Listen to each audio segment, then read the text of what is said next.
मृत्यु होना तो एक दिन तय है, लेकिन उससे पहले जीवन के सार को समझना और उसे पूरी तरह जी लेना, जिसे आ गया वो ही होता है असली विजेता। स्वागत है आपका पीएमसी हिंदी की नई श्रृंखला में, जहां हम आपके लिए लेकर आते हैं हर बार एक नया विषय और उस विषय पर एक मास्टर का विजडम। एक ऐसा सब्जेक्ट जो कहीं ना कहीं हम सबकी जिंदगियों से जुड़ा है, जिससे जुड़े सवालों के जवाब हम सब जानना चाहते हैं।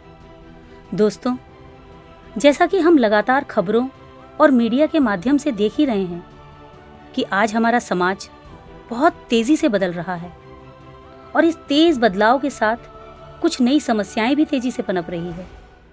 समाज में लगातार बढ़ती मानसिक तनाव की समस्या एक ऐसी विपत्ति है जिससे कोई भी आज अछूता नहीं है। बच्चे हों या बड़े बूढ़े, पुरुष हों या महिलाएं, सभी अपने जीवन में तरह तरह की मानसिक समस्याओं से जूझ रहे हैं। वैसे तनाव होना एक सामान्य बात है, लेकिन जब यह तनाव गंभीर मानसिक समस्याओं में बदल जाए तब यह चिंता का विषय बन जाता है। हाल ही के कुछ सर्वे देखें तो पता चलता है कि यह समस्या समय के साथ कितना विकराल रूप ले चुकी है। इसका सबसे गंभीर परिणाम है आत्महत्या, जिसका आंकड़ा लगातार बढ़ता जा रहा है। भारत में आत्महत्या की दर 2020 में बढ़कर 11.3 हो गई और 2021 में 12 के रिकॉर्ड उच्च स्तर पर थी।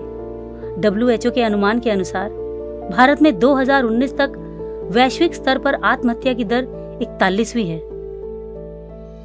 इस विषय पर कई आध्यात्मिक मास्टर्स और मानस विशेषज्ञों ने अपना ज्ञान साझा किया है, जिनमें से एक हैं खोर्शेद आर भावनागरी जी, जिनका इस विषय पर ज्ञान आज हम आपसे साझा कर रहे हैं।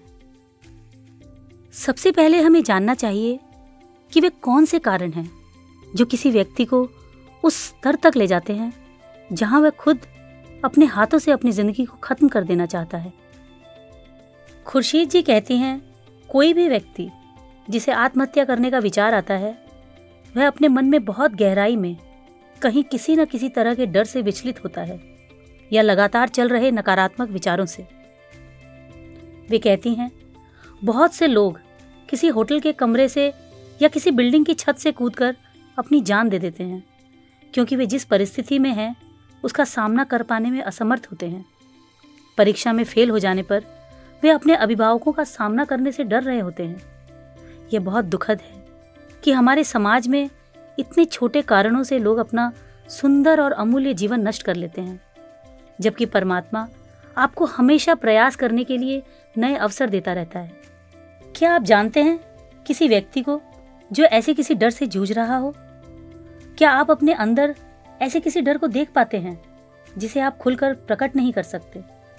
किसी डर और असफलता को स्वीकार करने में इतनी मुश्किल क्यों होती है? कैसे असफल होने का डर इतना बड़ा बन जाता है कि कोई व्यक्ति इसकी वजह से अपने जीवन का अंत कर लेता है? क्या इस डर में ही कुछ ऐसा छिपा है जिसे हम अब तक समझ नहीं सके हैं? खुलकर नहीं कह पाना और असफलता का डर। खुर्शीद जी कहती हैं, जीवन में आप हमेशा सफल नहीं होते। कई बार असफलता भी आपके हाथ लगती है। आप कई बार असफल होंगे, शायद बहुत ज्यादा बार। मैं आपसे नहीं कह रही कि आपको जाना है और असफल होना है। जीवन में कभी कभार आप कुछ कामों में सफल नहीं होंगे, लेकिन वास्तविक अर्थ में यह असफल होना नहीं होता, बल्कि यह बस एक अनुभव है जो आपको जिंदगी में आगे बढ़ने के लिए मदद करेगा। असफलता से आपको निराशा नहीं, बल्कि और बेहतर रूप से आगे बढ़ने की सीख मिलती है।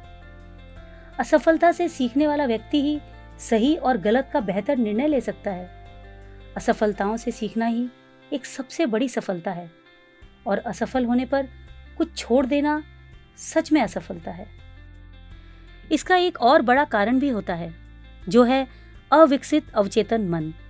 इस संबंध में वे कहती हैं कि प्रत्येक आत्मा अपने मन और शरीर की मालिक होती है, लेकिन जब आप मानसिक स्तर पर कमजोर होते हैं और आप मन पर अपना नियंत्रण खो बैठते हैं, तब आप गलत फैसले ले लेते हैं। ये गलत फैसले न केवल आपके मन और शरीर को बल्कि आपकी आत्मा को भी नुकसान पहुंचाते हैं। हमें समझना चाहिए कि अगर हमारा अवचेतन मस्तिष्क ठीक से डेवलप हुआ है तो यही हमें हर उस कारण से बचा लेगा जो भी हमें आत्महत्या के लिए प्रेरित करते हैं।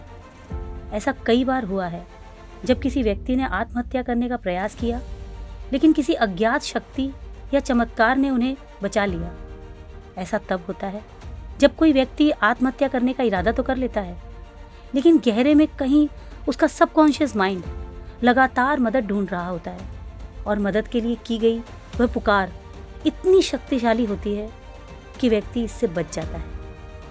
खुर्शीद जी के अनुसार अगर कोई भी व्यक्ति 3 चीज़ों का सही उपयोग करना जानता है तो वह जीवन के किसी भी पड़ाव को सफलतापूर्वक पार कर लेता है। पहला है कॉमन सेंस, यानी व्यवहारिक बुद्धि, जो कहती है कि अपनी समस्या के संबंध में खुलकर बात कीजिए।